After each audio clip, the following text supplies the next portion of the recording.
একটা দোয়া কিভাবে এত সুন্দর হতে পারে। একদিন রাসূলুল্লাহ সাল্লাল্লাহু আলাইহি ওয়াসাল্লাম হযরত মুআজ রাদিয়াল্লাহু তাআলা আনহু এর হাত ধরে বললেন, হে মুআজ, আল্লাহর কসম আমি তোমাকে ভালোবাসি। কখনোই ফরজ নামাজের শেষে এই দোয়াটি পাঠ করতে ভুলে যাবে না।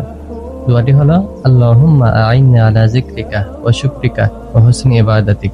অর্থাৎ, হে আল্লাহ, আপনি আমাকে সাহায্য করুন আপনার স্মরণ করার জন্য, আপনার কৃতজ্ঞতা প্রকাশ করার জন্য এবং সুন্দরভাবে আপনার ইবাদত করার জন্য। একটু ভাবুন তো, আমরা আল্লাহ তাআলাকে সন্তুষ্ট করার জন্য কত ধরনের ইবাদত না করি। নামাজ পড়ি, রোজা রাখি, হজ, যাকাত, তেলাওয়াত, জিকির, আরো কত ধরনের ইবাদত না করি, কিন্তু এগুলো কি সুন্দরভাবে আল্লাহ তাআলার কাছে কবুল হচ্ছে? আর এই দোয়াটির মাধ্যমে আমরা স্বয়ং আল্লাহ তাআলার কাছে তারই সাহায্য চাচ্ছি, যাতে সুন্দরভাবে তার ইবাদত করতে পারি। এবং এই দোয়াটি শিখিয়ে দিয়েছিলেন স্বয়ং রাসূলুল্লাহ সাল্লাল্লাহু আলাইহি সাল্লাম, এবং তিনি হযরত মুআজ রাদিয়াল্লাহু তাআলা আনহু এর হাত ধরে বলেছিলেন, হে মুআজ, আল্লাহর কসম আমি তোমাকে ভালোবাসি।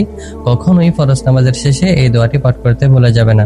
তাই আমাদের প্রত্যেকেরই উচিত ফরজ নামাজের শেষে এই দোয়াটি পাঠ করা, আল্লাহুম্মা আইন্নি আলা যিকরিকা ওয়া শুকরিকা ওয়া হুসনি ইবাদাতিক।